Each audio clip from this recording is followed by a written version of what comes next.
चिराग पासवान को घेरने के लिए हाजीपुर लोकसभा में विपक्ष क्या प्लान बना रहा है, ये आज आपको बताएंगे। इसके अलावा क्या उनके चाचा पारस, जो कि एनडीए में होने का दावा कर रहे हैं, वो भी क्या कोई भीतरघात करने की प्लानिंग कर रहे हैं? वो भी क्या चिराग पासवान को हरवाने के लिए कोई खास प्लानिंग कर रहे हैं? उसके बारे में आपको बताएंगे। साथ ही बताएंगे पप्पू यादव के बारे में, जिन्होंने नामांकन भी कर दिया है, प्रचार भी शुरू कर दिया है और उनकी कई तस्वीरें आ रही हैं जिसमें वो इमोशनल होते नजर आ रहे हैं, इमोशनल कार्ड खेल रहे हैं जनता के बीच। तो क्या वो चलने वाला है? कांग्रेस उनको लेकर क्या करेगी? आरजेडी क्या करेगी? ये आज आपको बताएंगे। और सभी विषयों पर बात करने के लिए होंगे हमारे वरिष्ठ साथी पंकज जी हमारे साथ। पंकज जी, बहुत स्वागत है आपका। बहुत बहुत धन्यवाद, थैंक यू। पंकज जी, शुरुआत तो चिराग पासवान से कर लेते हैं। काफ़ी दिन से चिराग पासवान के बारे में बात भी नहीं की, और जिस सीट पर वो जाना चाहते थे, लंबी लड़ाई लड़ी चाचा से, बीजेपी से, कि हाजीपुर लोकसभा से ही वो चुनाव लड़ेंगे, अपने पिता की विरासत संभालेंगे। मगर कहा जा रहा है इस डगर को विपक्ष और उनके चाचा बारी बारी से बात करेंगे, इतना आसान होने नहीं देने वाले हैं। पहले बात विपक्ष की कर लेते हैं। आरजेडी कांग्रेस इंडिया गठबंधन क्या कुछ रणनीति अपना रहा है चिराग पासवान को हाजीपुर में समेटने के लिए, रोकने के लिए? क्योंकि हाल में हमने ये भी देखा कि उनके 22 लोगों ने, साथियों ने इस्तीफा भी दिया। वो एक झटका था ही, और अब रणनीति तो बनेगी ही, विपक्ष बनाएगा ही। देखिए, ये बात तो सबको पता है कि हाजीपुर चिराग पासवान के पिता का मजबूत गढ़ रहा है जी, मजबूत किला रहा है, और यही वजह रहा है कि वहां से लगातार रामविलास पासवान जीतते भी रहे हैं। 2009 का चुनाव आप हटा दें तो रामविलास पासवान 2009 का चुनाव हार गए थे, लेकिन वो खुद हों या उनके भाई पशुपतिनाथ पारस हों, वो हाजीपुर से चुनाव जीतते रहे। पर अब थोड़ा सा केमिस्ट्री वहां पर बदलता हुआ दिखाई पड़ रहा है जी। अंदर खाने कुछ ऐसी कवायद वहां पर चल रही है, मुझे लगता है जिसकी जानकारी चिराग पासवान को होगी तो वो निश्चित तौर पर एक बार मुझे लगता है कि काफी ज्यादा सजग होंगे, हैरान होंगे और परेशान भी होंगे, क्योंकि हाजीपुर को वो टेकन फॉर ग्रांटेड ले नहीं सकते हैं। ये मैं आपको बता दूं, क्योंकि अभी 2 दिन पहले ही एक मीटिंग हुई है, और उस मीटिंग में राजपूत समाज के लोग, कुशवाहा समाज के लोग, बता दूं, और यादव समाज के लोग, ये 3 समाज के प्रमुख लोग जो राजनीति में सक्रिय हैं, किसी को जिताते और हराते हैं, इन सब लोगों के, इन सब समाज के लोगों ने मिलकर के एक मीटिंग की है। दरअसल आपको बता दूं कि यहां के कई ऐसे राजपूत के कद्दावर लोग हैं जो कि चिराग पासवान का बुरे समय में भी साथ देते रहे। जैसे उनमें से एक इंजीनियर रविंद्र सिंह है। आप अगर रामा सिंह की बात करें, जिनको आरजेडी शिवहर से टिकट देने की बात कर रही है, वो रामा सिंह हो, या साथ ही साथ आप बात करें राकेश कुमार, जो कि 2020 के चुनाव में राघोपुर से एलजेपी के प्रत्याशी बने थे, और कहा जाता है कि इन्हीं की वजह से राघोपुर से तेजस्वी यादव जीतने में सफल हो पाए थे। साथ ही साथ संजय सिंह है, संजय सिंह और अजय कुशवाहा है। देखिए, संजय सिंह, अजय कुशवाहा, राकेश कुमार, ये खुल करके चिराग पासवान का विरोध नहीं कर रहे हैं, लेकिन अंदर खाने इन लोगों को बहुत तकलीफ है। इन लोगों को तकलीफ इसलिए है, इंजीनियर रविंदर सिंह ने तो खुल करके विरोध करना शुरू कर दिया, क्योंकि इंजीनियर रविंदर सिंह उन नेताओं में से हैं, जब चिराग पासवान के साथ कोई नहीं था तो इंजीनियर रविंदर सिंह ने चिराग पासवान की पार्टी के संगठन को पूरे बिहार में फैलाने में जोरदार भूमिका निभाई, लेकिन उनको टिकट नहीं मिला। इस बात की नाराजगी है। इंजीनियर रविंदर सिंह हो चाहे अजय कुशवाहा हो, अजय कुशवाहा को भी लग रहा था कि उनको टिकट खगड़िया से दिया जा सकता है, कुशवाहा समाज से आते हैं। अब देखिए, खगड़िया की रेणु कुशवाहा हो या हाजीपुर से अजय कुशवाहा हो, इन दोनों को टिकट नहीं मिला तो दोनों ठगे हुए फील कर रहे हैं। जहां तक सवाल है इंजीनियर रविंदर सिंह का, तो वो भी ठगे हुए फील कर रहे हैं। अगर आप बात करें राकेश कुमार का, जो कि राघोपुर से उम्मीदवार थे 2020 के विधानसभा चुनाव में, तो ये दबी जुबान में कहते हैं कि समाज जो फैसला करेगा हम समाज के साथ ही रहेंगे। बात करें आप संजय सिंह की, तो संजय सिंह का कहना है कि समाज जो फैसला करेगा हम समाज के साथ ही रहेंगे। अब सवाल ये उठता है कि समाज क्या फैसला करेगा? समाज फैसला वही करेगा ना जो ये नेता चाहेंगे। इसकी बड़ी वजह यह है कि यही वो नेता हैं जो अपने समाज का प्रतिनिधित्व करते हैं। यही वो नेता हैं जो चिराग पासवान की पार्टी का बैकबोन थे। उनको टिकट नहीं मिला, वो ठगे हुए महसूस कर रहे हैं। अब ठगे हुए महसूस कर रहे हैं तो कुछ लोग खोल करके और कुछ लोग अंदर खाने मीटिंग कर रहे हैं और ये इस बात का गुस्सा जाहिर कर रहे हैं कि चिराग ने जिस तरीके से टिकट बांटा है वो अपने पुराने सहयोगियों को, वफादार साथियों के साथ उन्होंने धोखा किया है। इसलिए इनको सबक सिखाना बहुत जरूरी है। अगर आप हाजीपुर में जाति की संख्या को देखेंगे तो आप पाएंगे कि वहां यादव 4 लाख हैं तकरीबन। आप पाएंगे राजपूत 2 से 2.5 लाख हैं। अब पाएंगे कुशवाहा भी 2 लाख के आसपास हैं। पासवान भी 1.5 से 1.25-2 लाख हैं। उसके बाद रविदास 2 लाख हैं। भूमियार तकरीबन 80,000 से 1 लाख हैं।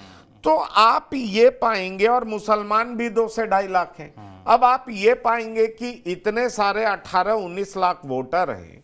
इतने सारे वोटर्स में चिराग पासवान का विरोध कौन कौन कर रहा है? सवाल ये उठ रहा है।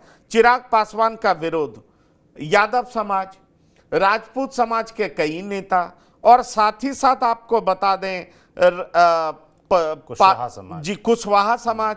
अब ये सारा ऐसा समाज है जिसके कुछ प्रमुख नेता इकट्ठा हुए हैं और इन्होंने आरजेडी को एक प्रपोजल भेजा। प्रपोजल ये भेजा है, ये सुनिए, ये इंटरेस्टिंग प्रपोजल क्या भेजा है। प्रपोजल ये भेजा है कि यहां से आप रीवा रंजन को उम्मीदवार बनाइए।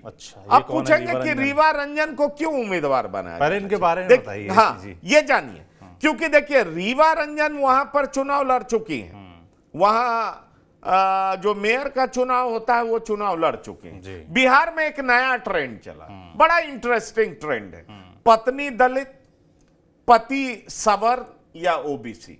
अब समझिए कि ये जो कॉकटेल बनता है ना, ये जो कॉम्बिनेशन बनता है वो जबरदस्त बनता है। रीवा रंजन खुद पासवान है और उनके पति क्या हैं? तो राजपूत हैं। अब आप समझिए कि राजपूत समाज का वोट भी इनको मिल सकता है, और साथ ही साथ पासवान है तो पासवान में से इनवारी भी कर लेंगी। और अगर ये आरजेडी की प्रत्याशी बनती हैं तो कहा जाता है कि यादव और मुसलमान बड़ी संख्या में वोट करेंगे, तो इनके पक्ष में माहौल बिल्कुल बन जाएगा। और साथ ही साथ जो चिराग पासवान के पुराने सहयोगी रहे हैं अलग अलग जगहों पर, जैसे महनार से इंजीनियर रविंदर सिंह चुनाव लड़े थे, वो साफ चिराग की पार्टी से किनारा कर चुके हैं। चिराग के खिलाफ टिकट बेचने तक का आरोप लगा चुके हैं। जहां तक आप राकेश कुमार की बात करें राघोपुर से, तो वो भी काफी ज्यादा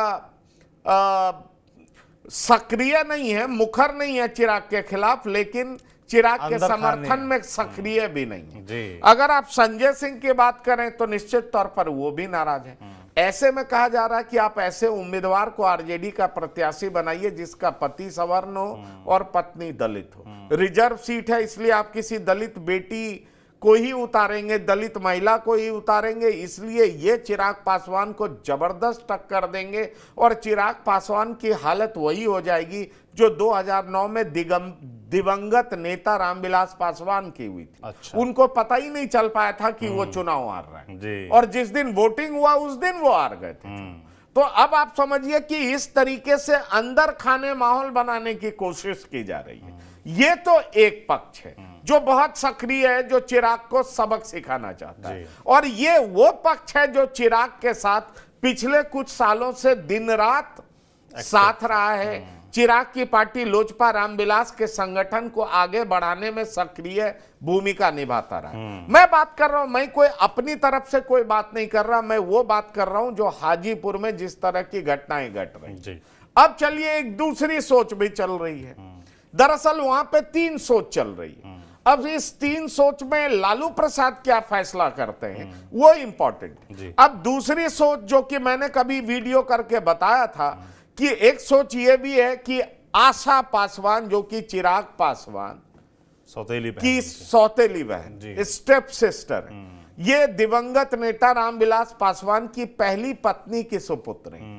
अब ये कहा जा रहा है कि आशा पासवान जब चुनावी मैदान में उतरेंगी तो उनकी मां को भी उतार दिया जाएगा। प्रचार करने वो भी उतरेंगे जी। और दरअसल कहा यह जा रहा है कि पशुपतिनाथ पारस को जिस तरीके से चिराग पासवान इग्नोर कर रहे हैं, पशुपतिनाथ पारस ने एनडीए को मदद करने की बात भी कही है, तीसरे पॉइंट बाद में बात करेंगे। लेकिन चिराग पासवान उनको इग्नोर कर रहे हैं। अब उनको इग्नोर कर रहे हैं तो कहा यह जा रहा है कि एक दूसरी संभावना को लेकर के भी चर्चा चल रही है कि अगर आशा पासवान उतर जाती हैं और उनके पति भी साधु पासवान, जो कि आरजेडी में दलित प्रकोष्ठ के अध्यक्ष भी रहे हुए हैं, अगर वो एक्टिव हो जाते हैं और साथ ही साथ चिराग पासवान की स्टेप मदर, जो कि सौतेली मां कहिए, या दिवंगत नेता रामविलास पासवान की पहली पत्नी प्रचार करने उतर जाती हैं, तो निश्चित तौर पर ये एक बड़ा मैसेज जाएगा। तो क्यों नहीं चिराग पासवान को हाजीपुर में ही घेर दिया जाए, ये बात कही जा रही। और तीसरी पॉसिबिलिटी आप जानते हैं कि शिवचंद्र राम की बात हो रही है। तो मैंने आपको बताया कि इस तरीके से विचार चल रहा है और विचार ये हो रहा है कि अगर हाजीपुर में ही चिराग पासवान को घेर दिया जाएगा तो चिराग पासवान हाजीपुर में ही घिर जाएंगे। फिर वो क्या प्रचार करने जाएंगे समस्तीपुर, जहां पर उन्होंने शांभवी को टिकट दिया, क्या प्रचार करने जाएंगे जमुई, जहां पर उन्होंने अपने बहनों अरुण भारती को टिकट दिया, क्या प्रचार करने जाएंगे वैशाली, जहां से उन्होंने वीना सिंह को दिया है, क्या प्रचार करने जाएंगे खगड़िया, जहां से उन्होंने राजेश वर्मा को टिकट दिया। देखिए, वीना सिंह को इन्होंने वैशाली से टिकट दिया। दरअसल हाजीपुर में जो राजपूत समाज के नेता हैं उनमें नाराजगी इस बात को लेकर के है कि वीना सिंह का प्रभाव हाजीपुर में नहीं है। वीना सिंह तो वो नेता थी जिन्होंने चिराग को धोखा दिया था, चिराग के खिलाफ विद्रोह किया था, वो पशुपतिनाथ पारस गुट में चले गए।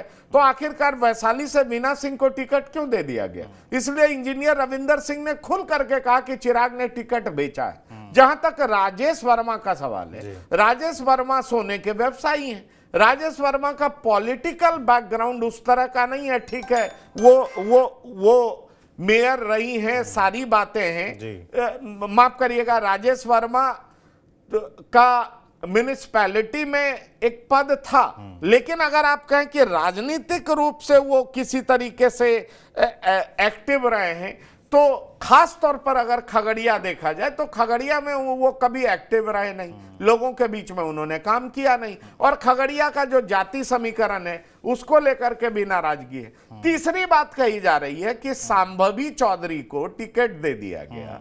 शांभवी चौधरी तो अशोक चौधरी की बेटी है, उनको क्यों टिकट दे दिया गया? लोजपा रामविलास में उनका क्या कंट्रीब्यूशन है? उन्होंने पार्टी के लिए क्या किया है? तो इतने लोग जो लोजपा रामविलास के लिए काम करते रहे, उनको दरकिनार करके अगर शांभवी को टिकट दिया गया, राजेश वर्मा को टिकट दिया गया और वैशाली से वीना सिंह को टिकट दे दिया गया, जो कि चिराग के खिलाफ विद्रोह जिन्होंने किया था, तो आखिरकार हाजीपुर का राजपूत समाज और उनके जो वफादार सिपाही रहे हैं, जिन्होंने चिराग की पार्टी को फलने फूलने में काफी मदद की है, वो चिराग के साथ क्यों रहे? और उन नेताओं की जो फौज है, जिसमें इंजीनियर रविंदर सिंह है, संजय सिंह है, राकेश कुमार हैं, अजय कुशवाहा हैं, ये सब अच्छे खासे नाराज। कुशवाहा समाज कहा जा रहा है कि कुशवाहा समाज की मीटिंग हुई, राजपूत समाज भी उसमें सक्रिय था और कई लोग आप कह लीजिए यादव समाज से भी थे, जो चिराग पासवान को हराने के लिए तमाम तरह के जातीय गोलबंदी की बात कर रहे थे। अब सवाल ये उठ रहा है कि अगर ये जातीय गोलबंदी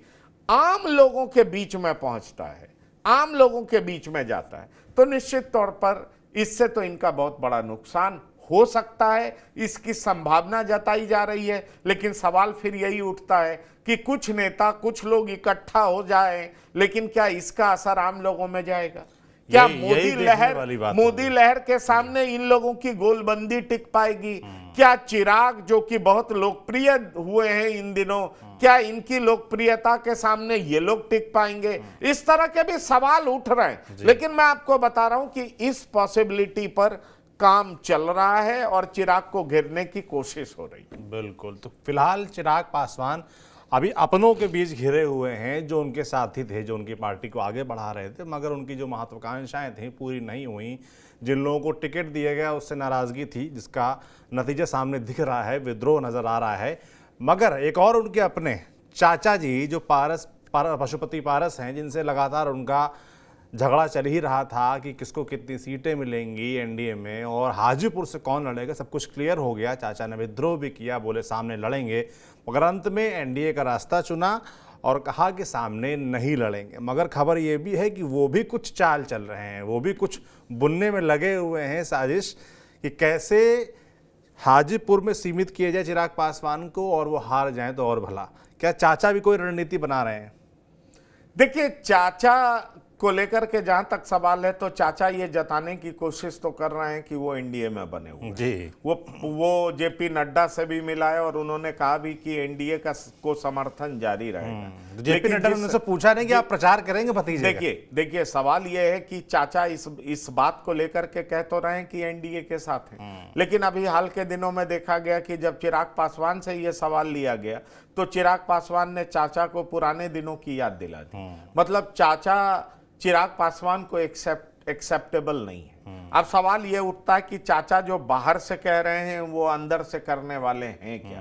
क्योंकि जो मेरी जानकारी है, चाचा ने अपने दफ्तर में मीटिंग की है, मेरे सूत्रों ने यह कहा है, और चाचा अपने भतीजे से अच्छे खासे नाराज हैं। चाचा इस रणनीति पर विशेष तौर पर काम करने के फिराक में है कि क्यों नहीं आशा पासवान को उतार दिया जाए। अब आप ये जान लीजिए, आशा पासवान पहली पत्नी से सुपुत्री हैं और साधु पासवान की पत्नी है। साधु पासवान भी आरजेडी के नेता हैं। अगर साधु पासवान आरजेडी के नेता हैं और आशा देवी को उतार दिया जाता है मैदान में और दिवंगत रामविलास पासवान की पहली पत्नी मैदान में उतर जाती हैं, तो विरासत की लड़ाई तो दिलचस्प होगी। और अगर इनके पीछे आरजेडी का वोट बैंक साथ खड़ा हो जाता है तो चिराग पासवान को घेरा जा सकता है। और चाचा पशुपतिनाथ पारस खुल करके भले ही एनडीए के साथ रहने की बात कर रहे हैं, लेकिन चिराग के रवैये से इतने नाराज हैं कि हमें यह पता चला है, सूत्रों से जानकारी मिली है कि उन्होंने अपने ऑफिस में मीटिंग की है और उन्होंने कहा है कि चिराग को सबक सिखाया जाना चाहिए, क्योंकि चिराग में बहुत ज्यादा घमंड हो चुका है और चिराग को जब तक हाजीपुर में सबक सिखाया नहीं जाएगा, चिराग समझेंगे नहीं, चिराग मानेंगे नहीं। इसलिए चाचा इस पक्ष में कि आशा पासवान को लड़ाया जाए, जो कि पहली पत्नी से सुपुत्री है। अब ऐसे में सवाल उठता है कि चाचा जो दांव खेलना चाह रहे हैं उसको क्या लालू प्रसाद अप्रूव करेंगे? ये भी एक बड़ा सवाल। इसलिए मैंने कहा कि चिराग को घेरने के लिए लालू प्रसाद शिवचंद्र राम एक पहली पॉसिबिलिटी है। वो रविदास समाज से आते हैं, लगभग 2 लाख वोट है, और साथ ही साथ यादव मुसलमान की अच्छी संख्या है। लेकिन 2 और पॉसिबिलिटी है, संभावना है, जिस पे इन दिनों खासा चर्चा हो रही है। एक संभावना यह है कि आप रीवा रंजन को उतार दें, जो जाति से खुद पासवान है लेकिन उनके पति राजपूत है। अब राजपूत समाज से आते हैं तो पासवान और राजपूत समाज का गठजोड़ ये किस तरीके से वहां पर गुल खिलाएगा। और साथ ही साथ अगर जिस तरीके से कुशवाहा राजपूत समाज और आप कह लीजिए कि यादव समाज की मीटिंग हुई है, उसके कुछ नेता जो लोकल लीडर हैं, स्थानीय लीडर्स ने मिलकर के एक मीटिंग किया है और एक प्रस्ताव आरजेडी को दिया है कि क्यों नहीं रीवा रंजन को उतार दिया जाए, और रीवा रंजन को उतार दिया जाएगा तो हम सवर्णों का भी वोट हासिल करने में कामयाब होंगे और हम इस तरीके से चिराग पासवान को हाजीपुर में ही घेर देंगे, और घेर ही नहीं देंगे, हरा भी देंगे। तो इस तरह की बात की जा रही है। अब यह देखना दिलचस्प होगा कि क्या चिराग पासवान को वाकई ये लोग हरा पाएंगे। सवाल ये उठता है, क्या चिराग पासवान के खिलाफ की जाने वाली ये किलेबंदी इतनी मजबूत होगी जो चिराग पासवान को शिकस्त दे सके, हरा सके? ये एक बड़ा सवाल। बिल्कुल, और ये देखना दिलचस्प होगा।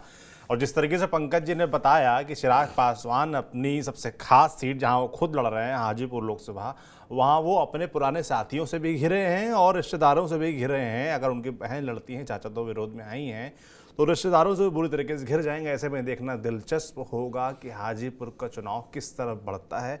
क्या चिराग पासवान अपनी सीट पर ही फंस जाएंगे? अब अगला जो नाम है वो है पप्पू यादव का, जिनके तमाम वीडियोस हम देख रहे हैं, चाहे वो मुस्लिमों के बीच जा रहे हों या और तमाम वर्गों के बीच जा रहे हों, सब जगह वो इमोशनल नज़र आ रहे हैं, सब जगह वो आंसू पहुँचते नज़र आ रहे हैं। तो कहीं ना कहीं वो इमोशनल कार्ड चल रहे हैं कि वो लंबे समय से 1.5-2 साल से पूर्णिया में तैयारी कर रहे थे और उनकी इच्छा थी कि वो कांग्रेस पार्टी से उसके टिकट पर इस सीट से चुनाव लड़ें, इसीलिए वो कांग्रेस पे अपना संगठन का विलय भी करा दिया। मगर अंततः आरजेडी और लालू यादव अड़े और उनको इस सीट पर टिकट नहीं मिल सकी, निर्दलीय चुनाव लड़ रहे हैं मगर घिर भी गए हैं। कांग्रेस खुल के साथ नहीं दे रही है क्योंकि उसकी अपनी गठबंधन की मजबूरी है और आरजेडी तो विरोध में है ही है। तेजस्वी यादव वहां से प्रचार शुरू कर चुके हैं।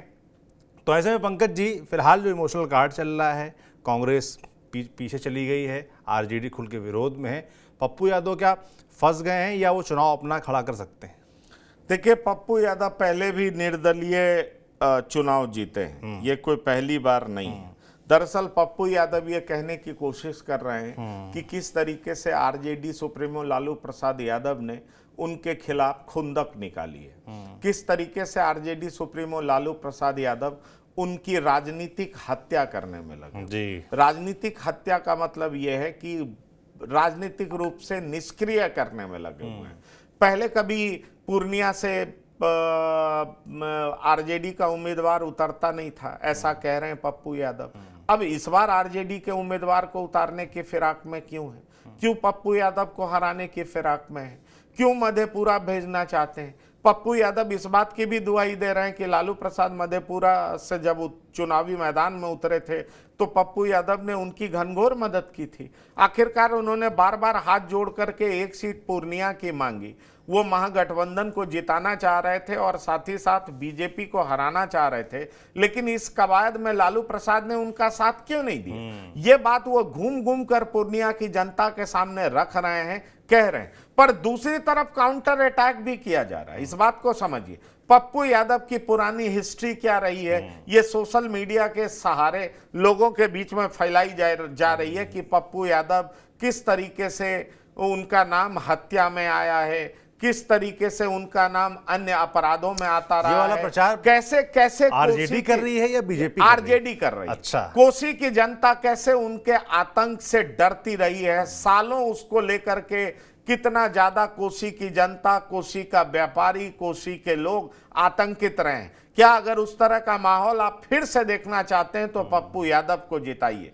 इस तरह की बात आरजेडी के तरफ से की जा रही है, लेकिन पप्पू यादव लोगों के बीच में जा रहे हैं। पप्पू यादव को यह बात बेहतर समझ में आ रहा है कि देखिए, वहां सबसे ज्यादा मतदाता मुसलमान, तकरीबन 5 लाख। अब आप ये समझिए, अब 5 लाख मतदाता, जबकि 5 लाख शेड्यूल कास्ट भी हैं, SC ST भी हैं, लेकिन 5 लाख शेड्यूल कास्ट में कई जाति के लोग हैं, तो इसलिए वो कई जातियों में बटा हुआ है। लेकिन मुसलमान 5 लाख हैं, यादवों की भी आबादी अच्छी है, 2-2.5 लाख आबादी है। तो पप्पू यादव खुद यादव है, लेकिन पप्पू यादव सवर्णों के बीच में भी जा रहे हैं। 1.25 लाख 1.5 लाख के आसपास राजपूत भी हैं, उतनी संख्या ब्राह्मणों की भी है, तो पप्पू यादव और अति पिछड़ों की भी है। तो पप्पू यादव पिछले 1 साल से वहां मेहनत कर रहे हैं और बार बार अपने आप को यह बताने की कोशिश कर रहे हैं कि लालू प्रसाद ने उनके साथ धोखा किया, उनके साथ छल किया, कांग्रेस ने भी उनका साथ नहीं दिया। अब तो पप्पू यादव ये भी कह रहे हैं कि गलती की उन्होंने अपनी पार्टी का विलय कांग्रेस के साथ करा दिया। लेकिन एक टेक्निकल पॉइंट ये है कि पप्पू यादव ने कांग्रेस की सदस्यता नहीं ली थी, इसलिए कांग्रेस उनके खिलाफ क्या कार्रवाई करे? कोई कार्रवाई तो बनती नहीं है। पप्पू यादव कैंची छाप पे चुनाव लड़ रहे हैं, उनका सिंबल है कैंची, और वो बता रहे हैं कि कैंची से हम सबको काट देंगे, अगर आप लोग सब मेरा मदद करिए तो जितने हमारे विरोधी हैं उनकी सारी चालें हम कैंची से कुतर देंगे। पर क्या पप्पू यादव इसमें कामयाब रहेंगे? ये भी एक बड़ा सवाल है। लेकिन पप्पू यादव फिलहाल वहां पर सबसे आगे दिखाई दे रहे हैं, कैंपेन में भी, मीडिया में भी, हर तरीके से। ऐसे में सवाल उठता है कि आरजेडी द्वारा उतारी गई प्रत्याशी बीमा भारती, जो कि रुपौली से विधायक हैं, अति पिछड़े समाज से आती हैं, लालू यादव बीमा भारती को उतार करके अति पिछड़े समाज को साधना चाह रहे थे। क्या लालू यादव की ये चाल कामयाब होगी? ये भी बड़ा दिलचस्प पहलू है, क्योंकि लालू यादव वो मंझे हुए खिलाड़ी हैं जो एक तीर से कई निशाना साधना जानते हैं। ऐसे में सवाल उठता है कि 26 तारीख को होने वाले चुनाव से पहले क्या कुछ और माहौल बन सकता है? मेरी कई लोगों से बात हुई, वहां के स्थानीय लोग हैं, कह रहे हैं कि पप्पू अभी कैंपेन में सबसे आगे दिखाई पड़ रहे हैं, और अगर पप्पू आगे दिखाई पड़ रहे हैं तो लड़ाई फिर पप्पू और संतोष कुशवाहा में ही हो जाएगी, एनडीए में भी हो जाएगी। फिलहाल अगर बीमा भारती ज्यादा इफेक्टिव होती हुई दिखाई पड़ती हैं तो निश्चित तौर पर इसका फायदा एनडीए को मिल जाएगा। बहरहाल पप्पू यादव जिस तरीके से आरजेडी सुप्रीमो लालू प्रसाद यादव के खिलाफ अब बोलना शुरू कर चुके हैं, कह रहे हैं कि कैसे लालू प्रसाद यादव के सामने उन्होंने लाख मिन्नत की कोशिश की लेकिन लालू यादव ने उनको सीट नहीं दिया। इन्होंने यहां तक कहा कि हमने ये भी कहा कि आरजेडी का भी सिंबल दे दीजिए, हम आरजेडी के सिंबल से ही लड़ लेंगे, हमें कोई दिक्कत नहीं है। लेकिन लालू यादव दरअसल उनको राजनीतिक रूप से फिनिश करना चाहते हैं, इसलिए पप्पू यादव जो है अब वो पूर्णिया की जनता के लिए जिएगा, पूर्णिया की जनता के लिए मरेगा। पप्पू यादव वो इमोशनल कनेक्ट वहां की जनता के साथ बनाने की कोशिश में है और बहुत हद तक वो कामयाब भी हुए हैं। इसलिए वहां पर ये देखा जा रहा है कि हर जाति और तबके के लोग पप्पू यादव की शान में कसीदे पढ़ रहे हैं।